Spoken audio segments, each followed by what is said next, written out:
Subscribe பண்ணுங்கள். நன்றி, வணக்கம்.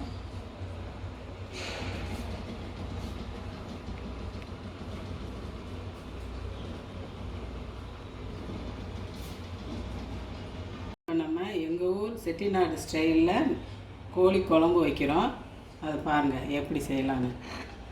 இது 1 கிலோ கோழி, ஒரு முழு கோழி 1 கிலோ கோழி எடுத்திருக்கேன்.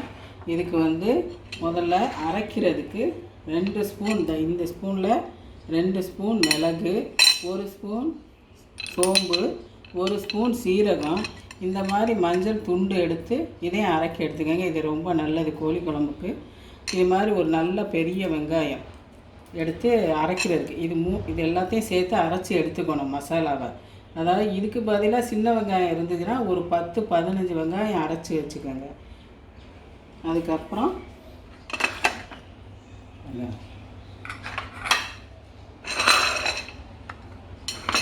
தாளிக்கிறதுக்கு இந்த மாதிரி ஒரு வெங்காயம் நறுக்கி எடுத்து வச்சுக்கோங்க. தக்காளி, இது நல்லா இந்த மாதிரி ஓரளவுக்கு பெரிய தக்காளியாக ஒரு தக்காளி எடுத்து வச்சுக்கோங்க. இதில் 6 ஸ்பூன், இந்த இதில் 6 ஸ்பூன் இப்படி இந்த மாதிரி இது குழம்பு பொடி எடுத்துருக்கேன்.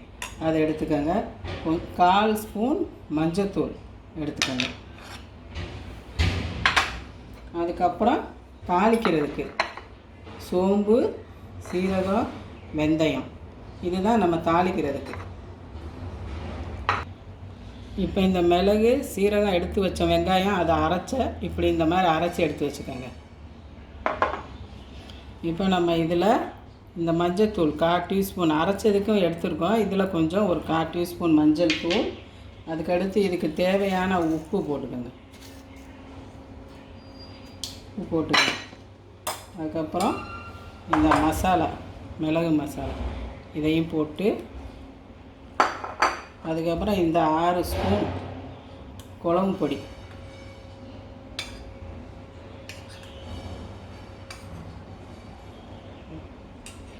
இதெல்லாம் நல்லா கலந்து வச்சுக்கோங்க. இப்படி இதில் கொஞ்சம் நல்லெண்ணெய் கொஞ்சம் ஊற்றணும்.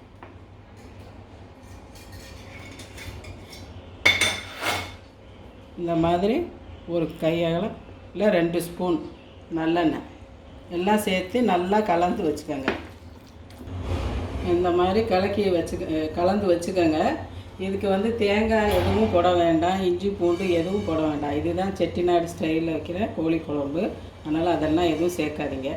இப்போ அடுப்பில் இப்போ இதுக்கு தேவையான கொஞ்சம் எண்ணெய் விடுங்க. தாளிக்கலாம். காஞ்சிடுச்சு. இப்போ எடுத்து வச்ச இந்த தாளிக்கிறதெல்லாம் போடுங்க.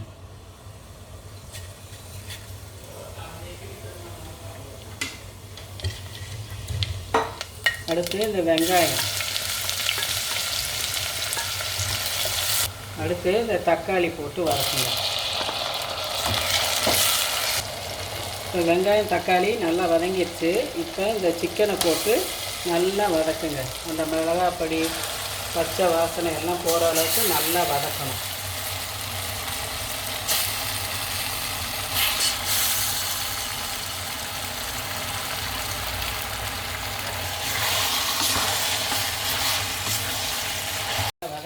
வதக்கியாச்சு. இப்போ நம்ம தண்ணி ஊற்றுவோம்.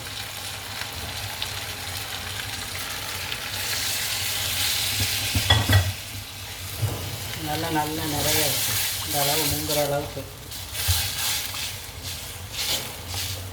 இந்த மாதிரி தண்ணி ஊற்றி நல்லா கொதிக்க விட்டு வேக விடுங்க. இது நல்லா கொதி வந்த பிறகு தீயை மீடியமாக வச்சுக்கோங்க அடுப்பை.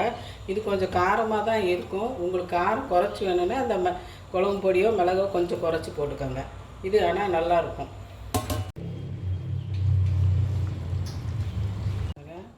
குழம்பு நல்லா வெந்து கறியெல்லாம் வெந்து வருது. இப்போ நீங்கள் அனலில் போட்டுருங்க. ஒரு 1/4 மணி நேரம் அப்படியே அனலில் போட்டிங்கன்னா நல்லா இந்த